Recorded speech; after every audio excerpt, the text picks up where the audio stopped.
एक मनुख एक ऐसी होंद है जिसदा सिर जिसदा दिमाग अनेकां तरह के सवालों नाल हर वक्त भरिया रहता है। सवाल एक बोझ है और हर नवा दिन अनेकां सवालों नूं जन्म देंदा है। नवे नवे सवालों का बोझ। पश्चिम के कुछ दार्शनिक तो ऐसा कहने लग पे ने जिंदगी एक बोझ है क्योंकि जीवन सवालों का इकट्ठ है। वाकई वो सवाल बोझ बन के रह जाता है जिसका जवाब ना मिले। वो प्रश्न एक बहुत बड़ा भार है जिसका उत्तर ही ना मिले। महान सतगुरु गुरु गोबिंद सिंह जी महाराज अद्वितीय शख्सियत दे मालक, उन्होंने जापदा है मनुख दे मन का बहुत गहरा अध्ययन किया, उसकी बहुत गहराई दे छाप मारी है। ये गल वखरी है देखण नूं उन्हां कोल धनुषबान तलवार बाज एक ऐसा रंग है, एक ऐसा रूप है, भ्रांति पैदा हो जाती है कि यह पुरुष अजीम शायर होवेगा, दार्शनिक होवेगा, चिंतक होवेगा, संत होवेगा, गुरु होवेगा, लिवलीन होवेगा, भजन आनंदी धुन विच मगन रहने वाला होवेगा। पर इन्हां सारियां खूबियां खासियतां दे मालिक ने गुरु गोबिंद सिंह जी महाराज। अज तक ऐसा होया है कि जो तलवार दे धनी होए ने वो कलम दे धनी नहीं सन। पर इस पृथ्वी ते पहली दफा ऐसा होया है जिसकी तलवार दे जोर सी पर अनंत गुणा जोर सी उसकी कलम दे। बहुत बड़ा जोर सी। जिथे उसकी तलवार मजलूमां दी रक्षा करती रही, उसकी कलम अमर संगीत नूं जन्म देंदी रही, अमर गीतां नूं जन्म देंदी रही, दर्शन ते फिलसफे नूं जन्म देंदी रही। और हैरानगी आउंदी है ये सूरबीर साहित्यकार भी है, चिंतक भी है, दार्शनिक भी है। भाई साहब भाई नंदलाल ऐसा कहते ने कि अज तक जितने दरवेश होए ने वो बादशाह नहीं सन, और जिहड़े बादशाह होए ने वो दरवेश नहीं सन। जद भी किसी बादशाह के अंदर दरवेश बनने का शौक पैदा होया है उन्हें बादशाहत नूं त्यागया है, और जद भी किसी दरवेश के अंदर बादशाह बनने का शौक पैदा होया है उन्हें भी माला परे सुट्टी है, उन्हें भी दरवेशी नूं त्यागया है। पर एक पहला ही पुरुष है जिन्हों वेखदे ही एकदम स्पष्ट हो जाता है कि ये बादशाह भी है, दरवेश भी है। हक हक अंदेश गुरु गोबिंद सिंह, बादशाह दरवेश गुरु गोबिंद सिंह। गुरु गोबिंद सिंह जी महाराज एक ऐसे फुल ने जिस विच कुदरत ने कई रंग भर दिते ने, अनेका रंग भर दिते ने। उन्हें अनेका रंगां विचों आपदा एक रंग है कवि होना, शायर होना, दार्शनिक होना, चिंतक होना, फिलोसफर होना। आपकी कलम विचों जिथे रूहानियत नाल लबरेज बाणी जाप साहब निकली, जिथे ब्रह्म ज्ञान नाल भरपूर अकाल उस्ताद दा जन्म होया, जिथे बीर रस नाल पूरत चंडी दी वार, भगवती दी वार, इस तरह दी अदुत्ती बाणियां आलमे वजूद विच आईयां, उत्थे आप दी कलम तो अपनी कथा भी निकली। विचित्र नाटक, ज्ञान प्रबोध। फिर आप दी इसी महान कलम विचों जफरनामे का भी जन्म है। कृष्णा अवतार, रामा अवतार, 24 अवतारों की कथा आप दी कलम विचों निकली। हैरानगी आउंदी है कुल उम्र आप दी 42 साल ते 42 साल विच पंथ दी साधना, खालसे दी रूप रेखा बनावनी, दसम ग्रंथ की सिरजना करनी, देश के सियासी माहौल नूं ठीक करना, ये आप दे हिस्से आया। और आपने इस छोटी जिया आयु दे इतने वड्डे वड्डे कम पाया तकमील तक पहुंचाए, जिन्हों वेख के अला यार खां जैसे एक मुस्लिम शायर नूं भी कहना पिया, इंसाफ करे जी में जमाना तो यकीन है, कह दे गुरु गोविंद का सानी ही नहीं है। वाकई अगर कोई इंसाफ की दृष्टि नाल गुरु गोबिंद सिंह जी महाराज की तस्वीर का निरीक्षण करे तो वो इस नतीजे ते पहुंचेगा और दाद देगा कि हे अकाल पुरख, इस तरह का मुजस्मा तो पृथ्वी ते पहली दफा ही बनाया, जिस दे इतनियां शक्तियां भर दित्तियां, जिस दे इतनियां खूबियां भर दित्तियां। आप दियां अनंत रचनावां दे चों एक रचना है ज्ञान प्रबोध। उस दे अनेकां प्रश्न है, या इंज कह लो प्रश्नों की बाणी, सवालों की बाणी। और वाकई फिर स्पष्ट करिए कि सवाल एक बोझ है। सवाल वधदे जान जिंदगी तनावग्रस्त हो जाती है, बोझल हो जाती है। बोझ नूं चुकना औखा होंदा है, सवालों नूं ढोना औखा हो जाता है। लेकिन मनुख की अहमियत, खासियत या उसका तुच्छ होना भी उसके सवालों ते खड़ा है। अगर वो मामूली पद्धर का ही सवाल कर रहा है तो एक मामूली जिहा सवाल ही उसकी जिंदगी का मकसद है, वही सिर ते चुकी फिरदा है। तो इस तो पता चलता है जितना छोटा सवाल है, जितना मामूली सवाल है, इस सवाल के जीने वाला मनुख भी उतना ही मामूली है, कोई खास नहीं है, अहम नहीं है।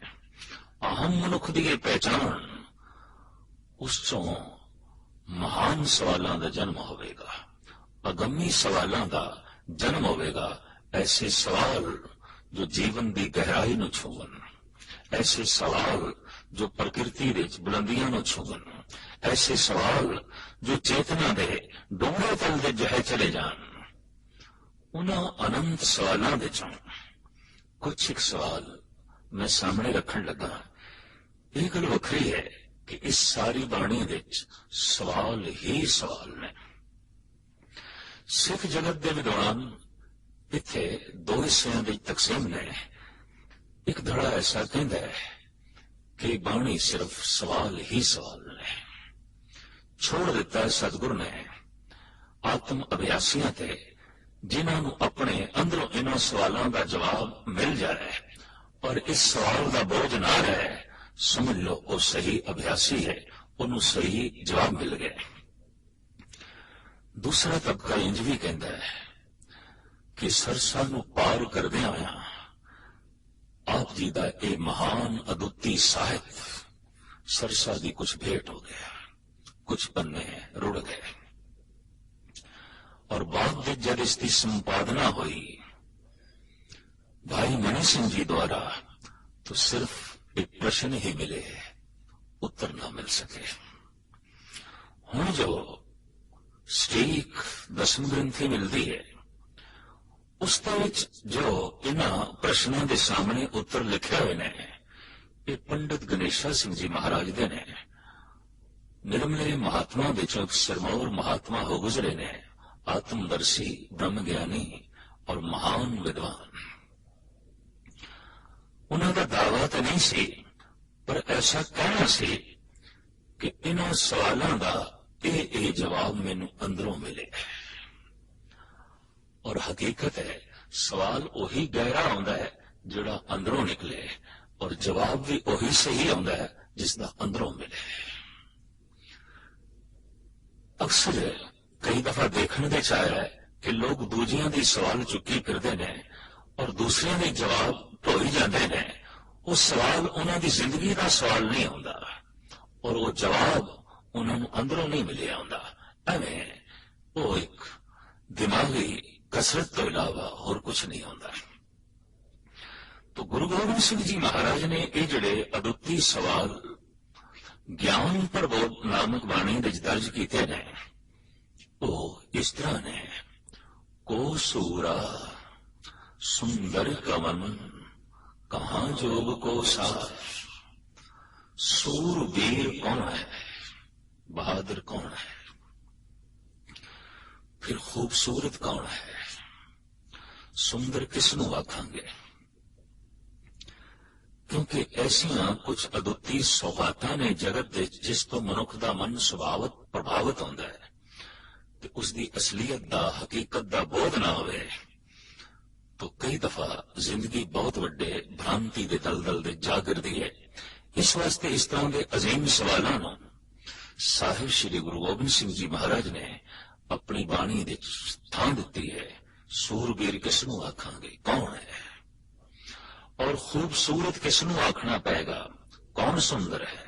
कहां जोग को सार, दिन रात जो भक्ति कर रहे हैं, धार्मिक साधना कर रहे हैं, जप तप कर रहे हैं, सत्संग कर रहे हैं, इसका फल की है, आया इसकी प्राप्ति की है, उपलब्धि की होगी, इस सब कुछ का सार की होगा। को दाता ज्ञानी कमन कहो विचार अविचार। दाता कौन है, किसनू दानी आखांगे। लगता है जिस ढंग नाल असी दानियां नू दानी कह देने हैं, अगर यही वास्तविक सही है तो मेरे ख्याल साहिब गुरु गोबिंद सिंह जी महाराज इस ख्याल नू सवाल के रूप में ना लेंदे। जो सवाल के रूप च लिया है तो जापदा है यह सवाल बहुत गहरा है। कौन दाता है, ज्ञानी कौन है। को दाता ज्ञानी कवन कहो विचार अविचार। विचार किसनू कहंदे ने, अविचार किसनू आखीदा है। ऐसे जिहड़े ये अदुੱਤੀ अजीम सवाल ने, इन्हां दे जवाब पंडित गणेशा सिंह जी महाराज ने इंज लिखे ने। जिथे ये प्रश्न को सूरा सुंदर कवन, तो पंडित जी महाराज कहंदे ने मन जीता सूरा है सुंदर है गुणवान। जब मन की थिरता भई सार योग एहो जान। किसनू सूरबीर आखांगे, जिसने अपना मन जित लिया। दरअसल दूसरे नू जितण दी चाहत रखनी ये राजनीति है, ते दूसरे नू जित लेना ये राजनीति दी सफलता है। दूसरे नू तलवार नाल जितना, शस्त्र नाल जितना, शास्त्र नाल जितना, वोट नाल जितना, मत नाल जितना, गर्ज के जित दा दे दूसरे पे खड़ा करिए, दूसरे नू जितना है। जो दूसरे नू जितना है बस यही राजनीति है, और दूसरे नू जितना हिंसा है। दूसरे नू चोट पहुंचाए बिना किस तरह दूसरे नू जित सकांगे।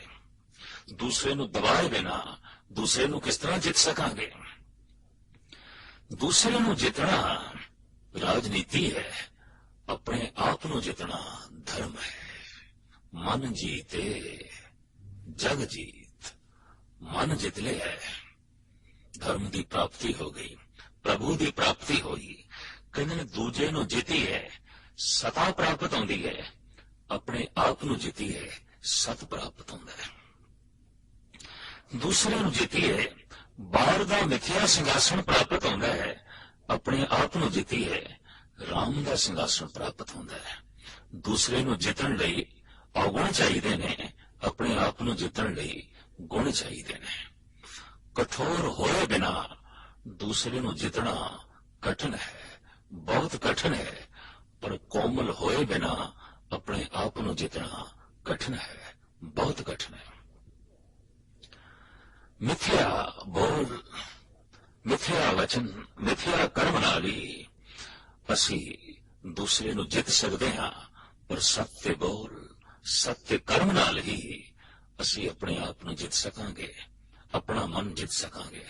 ਸਤਿਗੁਰੂ ਦੇਵ ਜੀ ਮਹਾਰਾਜ ਨੇ ਤੇ ਸਪਸ਼ਟ ਕਹਿ ਦਿੱਤਾ, ਪਹਿਲੇ ਪਾਤਸ਼ਾਹ ਗੁਰੂ ਨਾਨਕ ਦੇਵ ਜੀ ਮਹਾਰਾਜ ਨੇ, ਕਿ ਜਗਤ ਨੂੰ ਜਿੱਤਣਾ ਵਾਸਤਵਿਕ ਕਦੀ ਕਿਸੇ ਨੂੰ ਜੋ ਹੈ ਨਸੀਬ ਨਹੀਂ ਹੋਵੇਗਾ, ਇਸ ਦੀ ਸਫਲਤਾ ਨਹੀਂ ਮਿਲੇਗੀ। ਆਪਣੇ ਆਪ ਨੂੰ ਜਿੱਤਣਾ ਹੀ ਜਗਤ ਨੂੰ ਜਿੱਤਣਾ ਹੈ। ਮਨ ਜੀਤੇ ਜਗ ਜੀਤ। ਮਨੁੱਖ ਦੀ ਅਨੰਤ ਖਾਹਿਸ਼ਾਂ ਵਿੱਚੋਂ ਇੱਕ ਪ੍ਰਬਲ ਚਾਹਤ ਹੈ ਕਿ ਮੈਂ ਜੇਤੂ ਹੋਵਾਂ, ਜਗਤ ਜੇਤੂ। ਔਰ ਸੂਰਬੀਰਤਾ ਵੀ ਆਮ ਲੋਕਾਂ ਨੇ ਇਸ ਤੇ ਖੜੀ ਕੀਤੀ ਹੈ ਕਿ ਬੜਾ ਸੂਰਬੀਰ ਹੈ, ਦੂਸਰੇ ਨੂੰ ਜਿੱਤ ਲਿਆ। ਗੁਰੂ ਗੋਬਿੰਦ ਸਿੰਘ ਜੀ ਮਹਾਰਾਜ ਐਸਾ ਨਹੀਂ ਮੰਨਦੇ। ਉਹੀ ਸੂਰਬੀਰ ਹੈ ਜੋ ਆਪਣਾ ਮਨ ਜਿੱਤ ਲੈਂਦਾ ਹੈ, ਔਰ ਜੋ ਆਪਣਾ ਮਨ ਜਿੱਤ ਲੈਂਦਾ ਹੈ ਉਸ ਦੇ ਅੰਦਰ ਐਸੇ ਦੈਵੀ ਗੁਣ ਨੇ, ਉਹ ਅਗਰ ਦੂਸਰੇ ਨੂੰ ਜਿੱਤਣ ਦੀ ਕੋਸ਼ਿਸ਼ ਕਰੇਗਾ ਤਾਂ ਸਿਰਫ ਦੇਸ਼ ਦੇ ਸੁਧਾਰ ਲਈ, ਮਜ਼ਲੂਮ ਦੀ ਰੱਖਿਆ ਲਈ ਬੜੇ ਨਿਰਵੈਰ ਪਾਵਨ ਹਿਰਦੇ ਨਾਲ ਲੜੇਗਾ। ਜੈਸੇ ਇਤਿਹਾਸਕ ਸਬੂਤ ਹੈ ਕਿ ਜਦ ਸਿੱਖਾਂ ਨੇ ਜੰਗ ਵਿੱਚ ਅਨੇਕਾਂ ਨੂੰ ਜ਼ਖਮੀ ਕੀਤਾ ਹੈ, ਘਾਇਲ ਕੀਤਾ ਹੈ, ਤਾਂ ਉਸ ਵਕਤ ਇੱਕ ਸਿੰਘ ਭਾਈ ਕਨਈਆ ਬ੍ਰਹਮ ਗਿਆਨ ਦੀ ਮੂਰਤੀ ਮਸ਼ਕ ਲੈ ਕੇ ਪਾਣੀ ਪਿਲਾ ਰਹੇ ਨੇ। ਪਕੜ ਕੇ ਸਿੰਘਾਂ ਨੇ ਭਾਈ ਕਨਈਆ ਨੂੰ ਗੁਰੂ ਗੋਬਿੰਦ ਸਿੰਘ ਜੀ ਮਹਾਰਾਜ ਦੀ ਹਜ਼ੂਰੀ ਵਿੱਚ ਪੇਸ਼ ਕੀਤਾ। ਮਹਾਰਾਜ ਜੀ, ਸਾਡੇ ਵਿੱਚ ਇੱਕ ਕਦਾਰ ਪੈਦਾ ਹੋ ਗਿਆ, ਅਸੀਂ ਲੜ ਕੇ ਖੂਨ ਪਸੀਨਾ ਇੱਕ ਕਰਕੇ ਜਿਸ ਨੂੰ ਘਾਇਲ ਕਰਦੇ ਹਾਂ, ਜ਼ਖਮੀ ਕਰਦੇ ਹਾਂ, ਗਿਰਾ ਦਿੰਦੇ ਹਾਂ, ਇਹ ਪਾਣੀ ਪਿਲਾ ਕੇ ਫਿਰ ਖੜਾ ਕਰ ਦਿੰਦਾ ਹੈ, ਸੁਰਜੀਤ ਕਰ ਦਿੰਦਾ ਹੈ। ਜਦ ਗੁਰੂ ਗੋਬਿੰਦ ਸਿੰਘ ਜੀ ਮਹਾਰਾਜ ਦੇ ਸਾਹਮਣੇ ਇਸ ਸਿੰਘ ਨੂੰ ਪੇਸ਼ ਕੀਤਾ ਗਿਆ ਤਾਂ ਸਾਹਿਬ ਕਹਿਣ ਲੱਗੇ, ਭਾਈ ਕਨਈਆ ਇਹ ਕੀ ਕਹਿ ਰਹੇ ਨੇ? ਤਾਂ ਹੱਥ ਜੋੜ ਕੇ ਕਹਿਣ ਲੱਗਾ, ਪਾਤਸ਼ਾਹ ਇਹ ਕੀ ਕਹਿੰਦੇ ਨੇ? ਇਹ ਜਾਣਨ, ਮੈਂ ਤੇ ਕਿਸੇ ਦੁਸ਼ਮਣ ਨੂੰ ਪਾਣੀ ਨਹੀਂ ਪਿਲਾਇਆ, ਮੈਂ ਤੇ ਜਦ ਵੀ ਪਾਣੀ ਪਿਲਾਨਾ ਆਪ ਨੂੰ ਪਿਲਾਨਾ। ਸਭ ਦੇ ਚ ਆਪ ਦਾ ਹੀ ਰੂਪ, ਜੋ ਦੀਸੇ ਸੋ ਤੇਰਾ ਰੂਪ। ਮੈਂ ਤੇ ਜਿਸ ਦੇ ਮੂੰਹ ਚ ਪਾਣੀ ਪਾਇਆ ਹੈ, ਮੁਖੜਾ ਤੁਹਾਡਾ ਦਿਖਾਈ ਦਿੱਤਾ ਹੈ, ਤੇ ਤੁਸੀਂ ਪਾਣੀ ਮੰਗੋ ਤੇ ਮੈਂ ਪਾਣੀ ਨਾ ਦਿਆਂ, ਫਿਰ ਮੈਂ ਤੁਹਾਡਾ ਸਿੱਖ ਕਿਸ ਤਰ੍ਹਾਂ? ਜੇਬ ਦੇ ਚੋਂ ਮਰਮ ਦੀ ਡੱਬੀ ਕੱਢੀ ਗੁਰੂ ਗੋਬਿੰਦ ਸਿੰਘ ਜੀ ਮਹਾਰਾਜ ਨੇ, ਆਖਿਆ ਕਨਈਆ ਅਧੂਰਾ ਕੰਮ ਨਾ ਕਰ, ਫਿਰ ਪੂਰਾ ਕੰਮ ਕਰ। ਇਹ ਮਰਮ ਪੱਟੀ ਵੀ ਕਰ ਛੱਡਿਆ ਕਰ, ਜ਼ਖਮਾਂ ਤੇ ਮਰਮ ਵੀ ਲਗਾ ਦਿੱਤਾ ਕਰ। ਕਮਾਲ ਦੀ ਗੱਲ, ਮੈਦਾਨ ਜੰਗ ਵਿੱਚ ਲੜਨਾ ਔਰ ਜੋ ਘਾਇਲ ਹੋ ਚੁੱਕੇ ਨੇ ਦੁਸ਼ਮਣ, ਉਹਨਾਂ ਨੂੰ ਪਾਣੀ ਪਿਲਾਣਾ ਤੇ ਉਹਨਾਂ ਦੇ ਉੱਤੇ ਮਰਮ ਪੱਟੀ ਵੀ ਕਰਨੀ। ਇੱਕ ਗੱਲ ਸਪਸ਼ਟ ਹੋ ਗਈ ਕਿ ਵੈਰ ਭਰੇ ਹਿਰਦੇ ਨਾਲ ਲੜਨਾ ਹੋਰ ਗੱਲ ਹੈ, ਨਿਰਵੈਰ ਹਿਰਦੇ ਨਾਲ ਲੜਨਾ ਹੋਰ ਗੱਲ ਹੈ। ਔਰ ਜਦ ਕੋਈ ਨਿਰਵੈਰ ਹਿਰਦੇ ਨਾਲ ਲੜਦਾ ਹੈ ਤਾਂ ਦੇਸ਼ ਦੀ ਰੱਖਿਆ ਲਈ, ਕੌਮ ਦੀ ਰੱਖਿਆ ਲਈ, ਮਜ਼ਲੂਮ ਦੀ ਰੱਖਿਆ ਲਈ। ਔਰ ਜਦ ਵੈਰ ਦੇ ਨਾਲ ਕੋਈ ਲੜਦਾ ਹੈ ਤਾਂ ਦੂਸਰੇ ਨੂੰ ਤਬਾਹ ਕਰਨ ਲਈ, ਬਰਬਾਦ ਕਰਨ ਲਈ, ਆਪਣੀ ਸਤਾ ਪ੍ਰਾਪਤ ਕਰਨ ਲਈ, ਆਪਣੀ ਤਾਕਤ ਵਧਾਉਣ ਲਈ। ਨਿਰਵੈਰ ਹਿਰਦੇ ਨਾਲ ਉਹੀ ਲੜ ਸਕਦਾ ਹੈ ਜਿਸ ਨੇ ਆਪਣਾ ਮਨ ਜਿੱਤਿਆ ਹੈ, ਤੇ ਜਿਸ ਨੇ ਮਨ ਜਿੱਤਿਆ ਹੈ ਉਹੀ ਜਗਤ ਨੂੰ ਜਿੱਤ ਲੈਂਦਾ ਹੈ। ਮਨ ਜੀਤੇ ਜਗ ਜੀਤ। ਤੋ ਮਨ ਜੀਤਾ ਸੂਰਾ ਹੈ।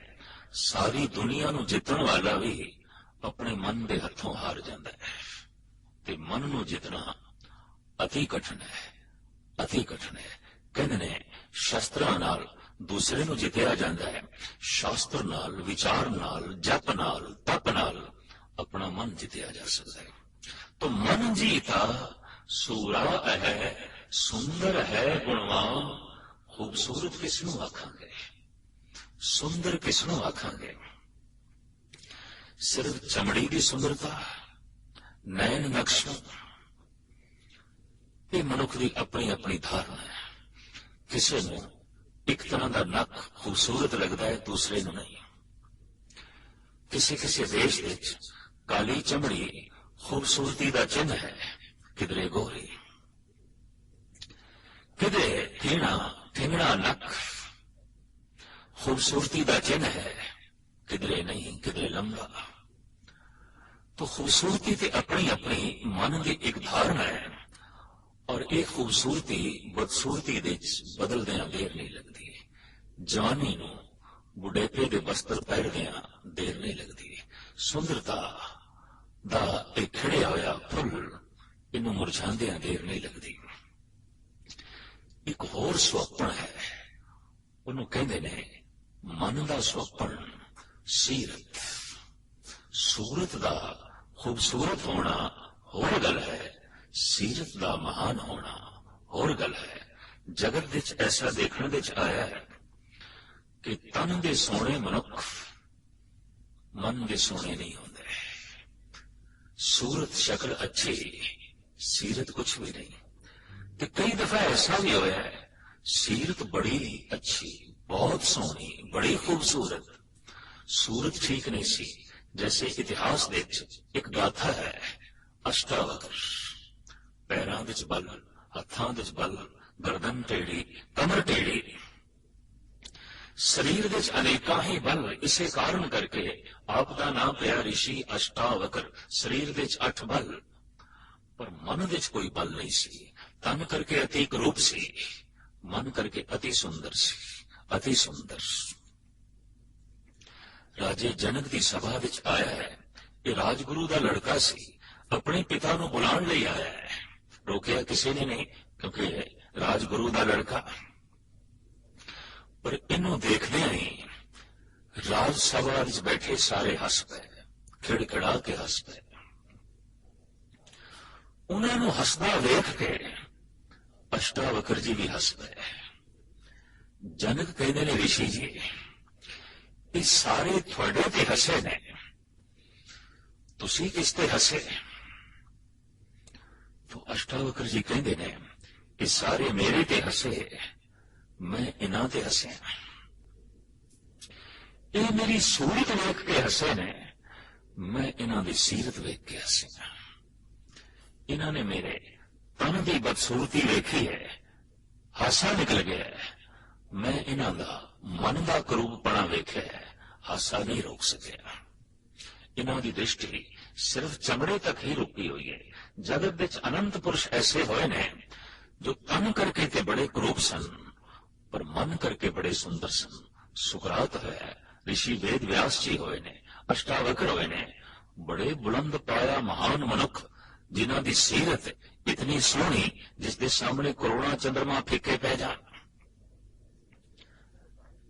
नहीं मोहताज सेवर, इल्म अकल ने जिसको सवारा है, उते अकल नाल, इल्म नाल, गुणा नाल सबरियां हुई सीरतां, अनंत खूबसूरतियां उन्हां दे कदमां तो निछावर कीतियां जा सकदियां ने। ते कई दफा देखदे आ तन दे सोने ने, सूरत बहुत अच्छी, सीरत कुछ भी नहीं। रूहे जमीन विच एक ऐसा पुरुष भी आया जिसकी सूरत बाकमाल, जिसकी सीरत बाकमाल। उदी सीरत विच जाप साहब है, अकाल उस्तत है, विचित्र नाटक है, चंडी चित्र है, रामा अवतार है, भगवती दीवार है, कृष्णा अवतार है, ज्ञान प्रबोध है, सरूर है, मस्ती है, ब्रह्म ज्ञान है, ब्रह्म आनंद है। पर सूरत भी ऐसी जो वेखे ते वेखदा ही रह जाए। भाई साहब, भाई नंदलाल कहते ने, अज पेश चश्म आम बितवे, ना महर वांग यस्त, जानांग यस्त ताजिर है, दीदा जांग यस्त। वो कहते ने, कलगीधर मेरी अखां दे सामने के लंघे ने, मानो अखां विचों मेरी जान निकल गई। सुनिया सी मुंह दे राही जान निकल दी है, पर अज मैं पहली दफा देख रहा अखां चो ही जान निकल गई। अखां तो ही सारी शक्ति निकल गई। शक्ति दे मुजस्मे, सुंदरता दे मूर्ति, गुणा दे सागर जब अखां दे कोलों ओझल होए ने, ऐसा प्रतीत होया है अखां दे चों ही जान निकल गई। महान दार्शनिक कवि योग गुरु गोबिंद सिंह जी महाराज बारे ऐसा कहते ने, देख के मयंक रंग, मुख पे कलंक अत, कैसे अनुमान कर कहूं मुख चंद्र सन। चंद्रमा का कलंकित मुखड़ा वेख के मैं किस तरह आखा कि गुरु गोबिंद सिंह जी महाराज चंद्रमा के समान ने। चंद्रमा के काला धब्बा वेख के मैं किवें कह देवां धब्बियां तो रहत जो मुखड़ा है वो चंद्रमा के समान है। मयंक ए चंद्रमा इतने गुरु गोबिंद सिंह जी महाराज के सामने रंग है, भिखारी है। देख के मयंक रंग मुख पे कलंक अत, कैसे उन्मान कर कहूं मुख चंद्र सम। मघवा शरीर पर देख के सहंस भग, कैसे कर कहूं पुन गुरु को सुरेंद्र सम। देवतियां दा मुखी इंद्र, इसके समान भी मैं गुरु गोबिंद सिंह जी महाराज नूं किस तरह कह दिया। सुरेंद्र इते वो है जो गौतम दी नार अहिल्या दा सत भंग करता है। वासना दे च ग्रसिया होया, कामना दा मारिया होया एक ऋषि दी पत्नी उस नाल छल कर बैठा, उसने अपना मन मैला कर बैठा, सत भंग कर बैठा। पर किथे गुरु गोबिंद सिंह जी महाराज सतवंतियां दे सत दे रखवाले ते किथे ओ एक सतवंती दा सत भंग करने वाला। तो पीख कहते ने मघवा शरीर पर देख के सहंस भग, कहते ने गौतम ऋषि दे साप द्वारा इंद्र दा सारा जिहड़ा शरीर है अग रूप हो गया। सहज शरीर चहन भग हुए तामन पछताया। गुरु गोबिंद सिंह जी, गुरु ग्रंथ साहब जी ते गुरु गोबिंद सिंह जी महाराज की रचना, जिस उसका स्वरूप इस ढंग नाल चित्र है कि वास्तविक होते सारी दी सारी काया उसकी भ्रष्ट हो गई। मघवा शरीर पर देख के सहंस भग, कैसे कर कहूं पुन गुरु को सुरेंद्र सम। देख के अनंग अंगहीन रिपि रिखन को, कैसे सुसमान कर कहूं रति इंद्र सम। जिसका वजूद ही नहीं, जिसका रूप ही नहीं, उस कामधेन दे समान, उस रति दे समान किस तरह मैं कह दिया कि गुरु गोबिंद सिंह जी महाराज ने। तो आखिर उन्हों का स्वप्न, उन्हों की खूबसूरती कोई तो दसवी चाहिए है, कोई तो प्रमाण चाहिए है। तो आप कहते को ना पीयूख बन आयो या संसार बीज, गोविंद मृगंद गुरु धर्म धुरेंद्र सम। जैसे धर्म की ध्वजा गुरु गोबिंद सिंह जी महाराज ने मैं तस्वीर नहीं दे सकता। शरीरक सुंदरता दे अजूबे, मन दे सोनेपन का एक करिश्मा, सूरत ऐसी ही जिस तो सारिया सूरतां फिरा कर रही है, और सीरत ऐसी ही जिस तो सारे दैवी गुण निछावर करिए। इतनी सुंदर सूरत और इतनी महान सीरत कादर करीम ने मानो सारी बख्शिश इथे डोल लेती है। लाला दौलत राय अपनी तसनीफ शुदा किताब दे साफ कहते ने ईश्वर की सारी रहमत कट्ठी हुई, कारीगरी कट्ठी हुई, बख्शिश कट्ठी हुई, ताकत कट्ठी हुई ते बने गुरु गोबिंद सिंह जी महाराज। उन्होंने उस मानसिक मंडल के चों ये जो अद्वितीय प्रश्न निकले ने वो ये को सूरा, सूरवीर कौन है, सुंदर का वन कौन खूबसूरत है, भक्ति का फल की है। पंडित गणेशा सिंह जी ने समाधि लीन होया जो जवाब मिले वो ये मन जीता सूरा है, सुंदर है गुणवान, जब मन की थिरता भई सारे योग एहो जान। जिसकी सीरत अच्छी है, जिसने कुल दैवी गुण ने वही खूबसूरत है, जिसने मन जित लिया है वही सूरवीर है, बहादुर है।